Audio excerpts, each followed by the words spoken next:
Andy, as we come on today, I can't help but notice your British Bulldog shirt. It is very much retro, back to the good old days. But Yes. what a great wrestler the British Bulldog was, Andy. Dave, I mean, one of them, Davey Boy Smith, became the British Bulldog when I was, first getting into wrestling as a young kid there. It was the British Bulldogs, right? You had Davey Boy Smith and the Dynamite Kid, a fantastic tag team, back when you and I were young enough to eat cereal on Saturday morning, watch some cartoons, and then slide into Saturday morning at the time WWF wrestling action. And man, the British Bulldogs were awesome, right? You had the big dude and the fast dude and they're just fun to watch, right? And then later, Davy Boy got the dreads or the braids, I should say, Braids. Yep. became the British Bulldog. Fun account on Threads is I think it's his daughter that runs an account that sort of posts old clippings of his act, and I thought he was I thought he was a fun wrestler. They were a fun team back in the day. There were some pretty good tag teams back in the day. The British Bulldogs, the Heart Foundation, right? You had guys like the Road Warriors. I used to love that stuff. So it was a good time. So yes, we're celebrating the British Bulldogs today. Legendary tag team wrestling action. Well, Andy, as a man who's been multi-generational on the wrestling front, I remember those times. And I remember the time, when The Rock was just coming out, Stone Cold, Steve Austin Yes. was coming out, and now I'm here now, with my youngest daughter who's somehow got a fascination with wrestling. I can't tell you. I will tell you. I'll share with you how that started, and I blame our public education system for this, but that'll be for another day, Andy. We've got some things to get into today, but I can tell you the WWE there are wrestling combinations that are still good out there today, and we do really enjoy it. And The Rock came back a couple weeks ago, and that was pretty exciting. I So saw that. I saw him post that. So hey, you know what? The family that enjoys wrestling together grows together. So I'm glad that you and your daughter can bond over some good, loving violence.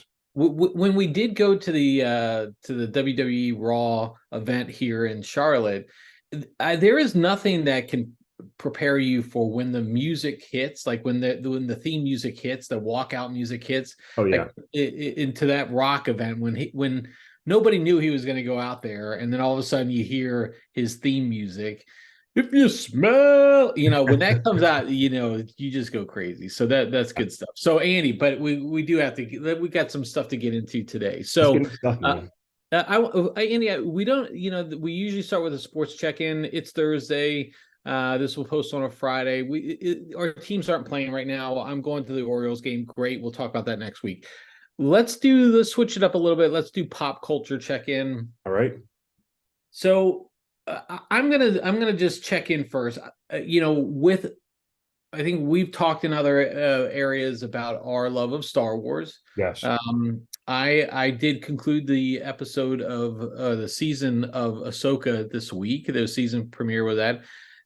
Are you in on Ahsoka or not, Andy? So I'll tell you, Dave, this is the only moment of regret I've had in canceling my Disney subscription, which is I was excited about Ahsoka. I thought she was really cool and they introduced the character originally. The cartoon character was cool, but the animated character, but certainly the live acting character, I thought she did a really good job in treating character.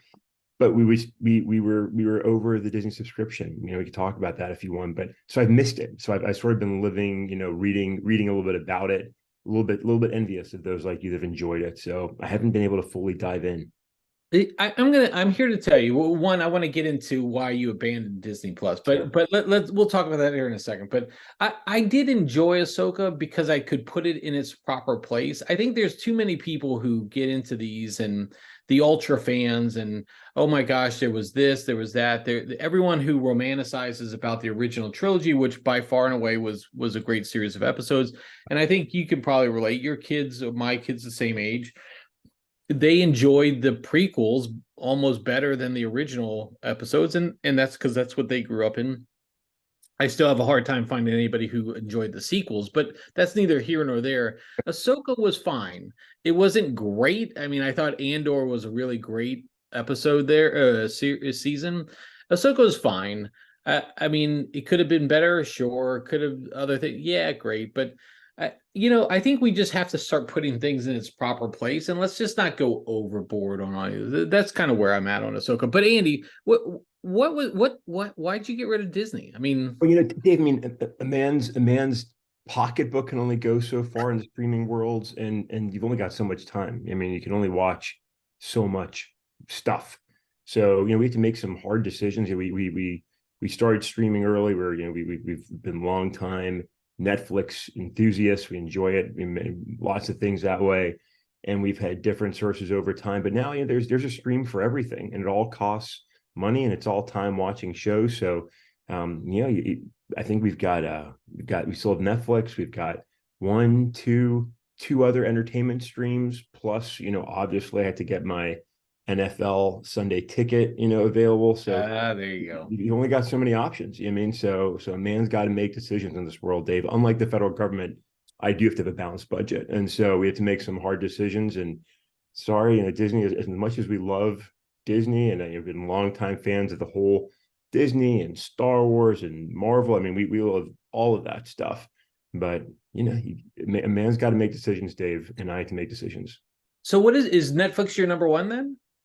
We probably do consume the most over Netflix, and Yeah. then we have Max. What I think that's what I Oh think yeah, it's yeah. called, Max. I think HBO changes the name of that streaming service every quarter just to keep us all a little bit confused. But yeah, I think we have Max. We have an anime streaming service, Crunchyroll, and then Sunday Ticket. So that's so hey, if you're sending me phishing emails, now you know how to send those over, right? So but yeah, that's the four that we're consuming primarily. And hey, and NFL. You've also got me with NFL Plus, actually. So hey, Oh, okay. We it's know all your it's all good. we know your priorities then. Okay, so like I'll share then. I have Disney, Netflix. I mean we do the Disney bundle, so you got the Hulu and the ESPN Plus. Yeah, So I'll just lump that all together. And then we do also have Max, and then I think I get Apple TV through my app or through my subscription with Apple or whatever. But so I got those ones. I don't have NFL Sunday Ticket. I'm a Red Zone guy, NFL Red Zone. I love watching that. I know Scott Hansen gets a little bit of junk here and there about how he does flipping around games and his commentary, but I thoroughly enjoy it. It kind of soiled my watching of full game. football games anymore. But when the Cowboys are on, I do watch that game probably exclusively. Um, but I do that. I don't see myself ever getting rid of Disney. Max is one of those ones that I enjoy the high quality TV, like the really good shows. I really enjoy like Perry Mason, and obviously you have all the Game of Thrones and all that other stuff out there. But I enjoy that high quality TV. I don't really watch it for anything else. And then I guess on Hulu, I have some shows I watch on Hulu. But did you ever get into like replacing cable So we completely? did that's what prompted a lot of this on our Okay, end. yeah. We dumped cable because we were a long time and enjoyed that and enjoyed Red Zone there. And then once we made that decision, we had to select some alternative ways to get some of the things we enjoyed to consume. So that was what prompted it on our end. Okay, yeah. I still have my cable, and I, I tried live Hulu and all that stuff because I want to see the local channels from time to time. But the reality is, I don't have much time to watch a whole lot of that anymore, and so it's just it is a challenge. I probably just do need to cut the cord at some point. But all right, Andy, that's a good check in there. What do you got? Anything on your end on the pop culture side? Anything that's got you going? Dave, I think we have spent a fair amount of time discussing our streaming habits. We Okay. welcome others' input on what they're consuming, I think, because I'm always up for hearing if there's better choices out there. So I think with that, I'm happy to hear any feedback from others, and I'm ready to turn the page, Dave. Let's move on. All right, let's move on. So we're going to go in top of mind topic here, Andy. And look, I'm going to put a little disclaimer out here because we're probably going to talk about some things.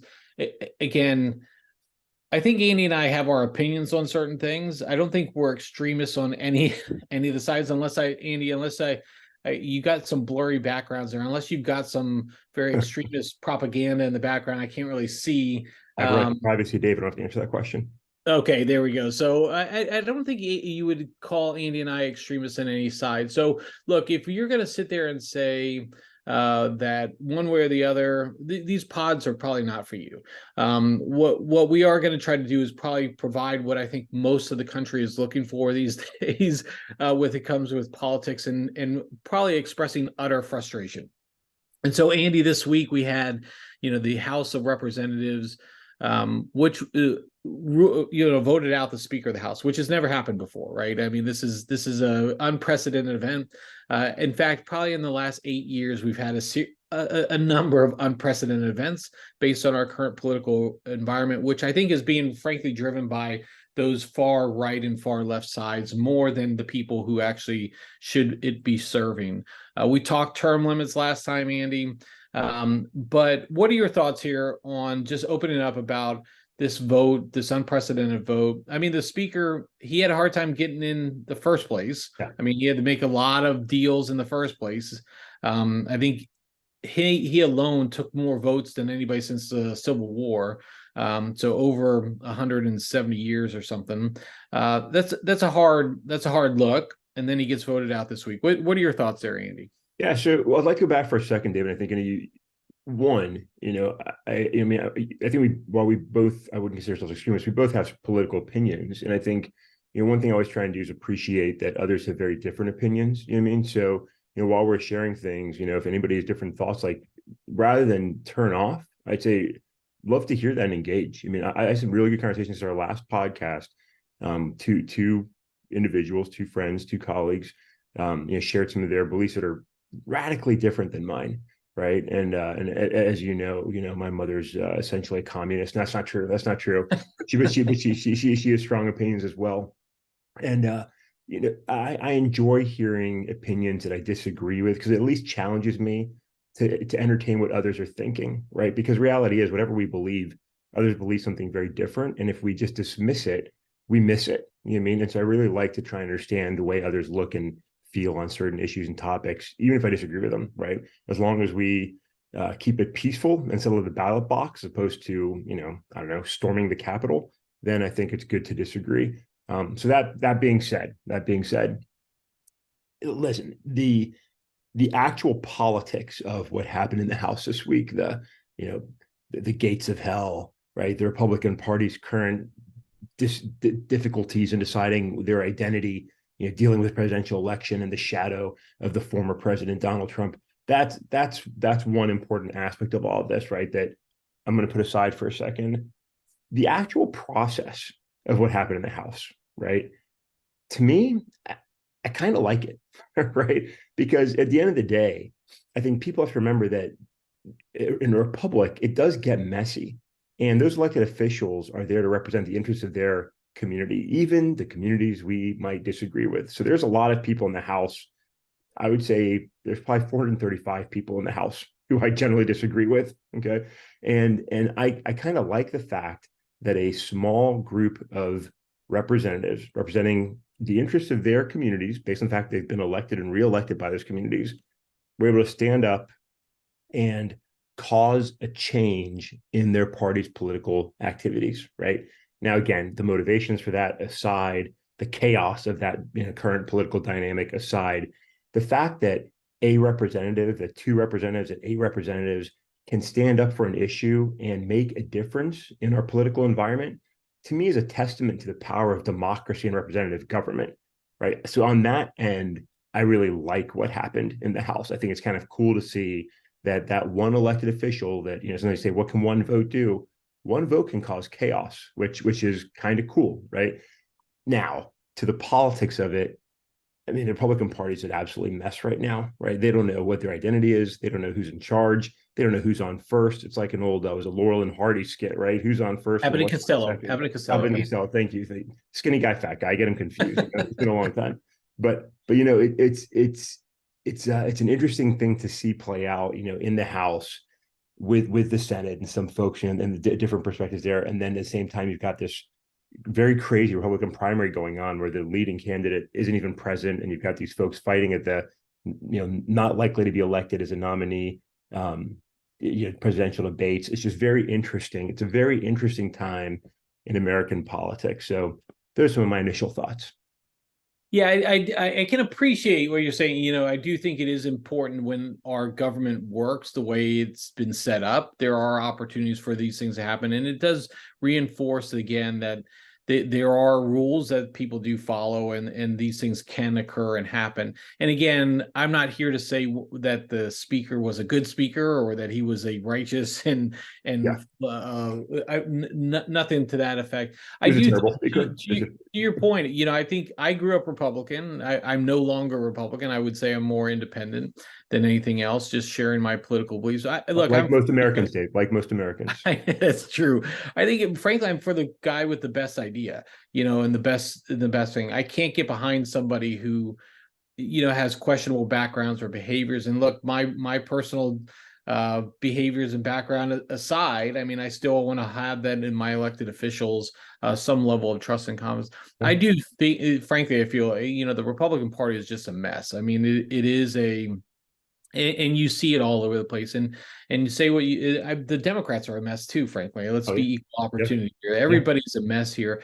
I continue to get frustrated because this country is too diverse, is too big to be ruled by two parties. Yeah. And that's where, look, the Matt Gaetz and all his the side of eight, or whatever you want to call that group, that's a very, they should be their own little political entity. Yeah. They don't need to be bound by the Republican Party. The same thing, like if you want to say AOC and Bernie Sanders and their group Right. aside, That's they right. should be their own side because they're pretty extreme on one side on the left side. And there's a place for people. There's a place for people who want to vote for those groups. That's And right. that's just where I really feel like our fundamental, like I know representative governments have a struggle, and I think they have a challenge because, you still have to build a coalition. And if you don't have a coalition government, you can't move forward. And that can be chaos in itself too. But just to see these continued political issues more about and our government mired more in paybacks and and making atones for the what happened during the last cycle. You impeached our guy, well, I'm going to impeach your guy, and if you Yeah. don't do Crazy. it, then we're going to vote you out. I mean, Yeah. that kind of politics is not what we're paying you to do. I mean, it kind of goes into the term limit things. These people are around way too long. I mean, and Yeah.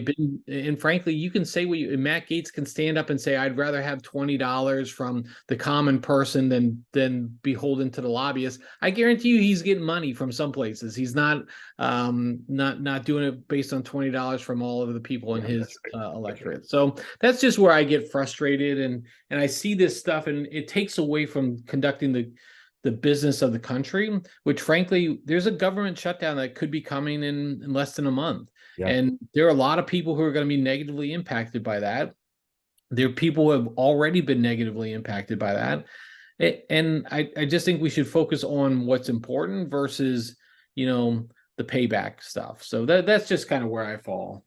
Yeah. No, I mean, I think, you sound, I think, like the majority of America, which is frustrated by the two-party political system that we have and the absence of real leadership in Washington, D.C. I mean, it's political gamesmanship, and it's like you said, your side, my side, duking it out, and they're not getting anything actually useful done. They're not following their own procedural rules. They're not looking at difficult issues. They're just playing political games, always with the next presidential election in mind. And it's just it's not what America wants.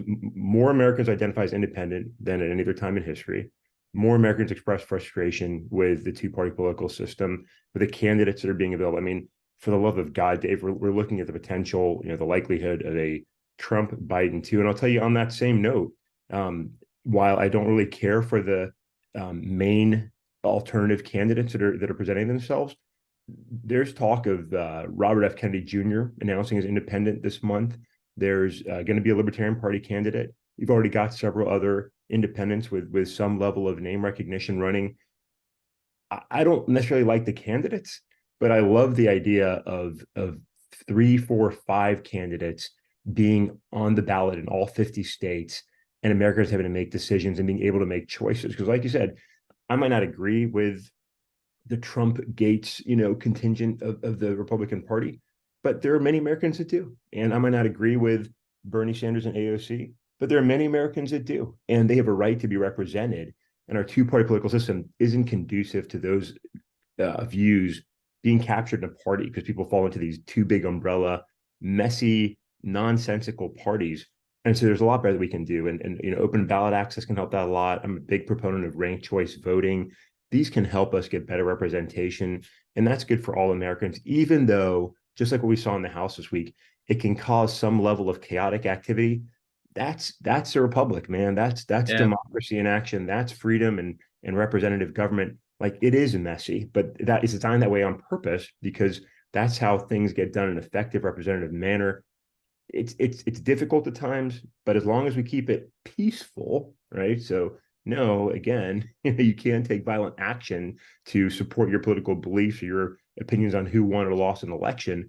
As long as we keep it peaceful, that Republican Democratic chaos, I'm all for it, right? Let's duke it out. Let's bring down speakers that aren't doing their job, that aren't living up to their commitments. Let's represent the interests of the American people, and let's move forward. Yeah, well, fair points. And I think a good way of summing up this topic here, Andy. I mean, we could probably go much longer on this. And look, the we're just starting this podcast. We have a long time to go, and there's going to be more stuff that comes up from here. So I'm sure we'll revisit this topic or similar topics moving forward. So there's a good thing, Andy. So let's just wrap this podcast up then for today, Andy. Anything you're looking for? Look, we're going into the weekend here. Anything you're looking forward to on the weekend? So, Dave, I always look forward to the weekend. Thank God for him. And we've got a long one coming up, even better. So, one, of course, NFL weekend. I'm looking forward to the Lions getting revenge on the Panthers from last year. The Panthers clubbed the Lions last year. Yeah, that was bad. If they'd won that game, the Lions would have been in the playoffs. So, I'm looking, there's some former Lions down in Charlotte right now. Deuce Staley, one of our coaches from last year, awesome character. He's a Panther coach now. I'm looking forward to this game. I think the Panthers are coming up due for a win, So, the Lions can't take this game for granted, but they absolutely should be clubbing the Panthers back. So I'm excited about that. And maybe a topic for another day, Dave, but I'm always excited when New Music Friday is around the corner. I love new music. I had some thoughts, and I was sharing a song with a colleague yesterday, and shared some thoughts about that. We can talk about new music another day, but I'm always excited for New Music Friday. So every time we're doing this Thursday podcast, part of me is looking forward to what do I get to hear tomorrow, and what do I get to enjoy. So yeah, I'm looking forward to the weekend, Dave. I always am. And how about yourself? Maybe we need to post Andy's playlists to somewhere along the line. So many, Dave. So much good music to share with America. We're here for America. At the end of the day, that's yeah. What Very good, very good. Well, Andy, you can see on my shirt, I've got my Baltimore Orioles shirt tomorrow. We're heading up to Baltimore. We're going to watch game one of the ALDS, the American League Division Series, against the Texas Rangers. I'm scared as hell because I think Texas is playing some good baseball right now, but it'll still be fun. My wife and I will be celebrating 25 years. Congratulations, time. It'll be a great time, and we're going to go visit some places in Baltimore, in and around Baltimore, to have the good weekend there. So I'm excited about that. And then you're right, and then I can recover on Monday, so that'll always be good. So that's right. Well, hey, thanks. Enjoy your weekend. Congratulations on that. And for anybody that's stuck with us to listen to these 25 30 minutes, I think, hey, we welcome your feedback and opinions, whether it's a political piece, wrestling, or whatever else it might be. Like, we part of why we're doing this is to be able to help engage with those that are interested in similar topics, I think, and we really appreciate that. So, Dave, thanks for leading us through this. Always good to chat with you. Hope you have a great weekend, man. Good luck to your Orioles. Yeah, thanks, man, and we'll catch up next week. All right, sounds good. All right, see you, Andy.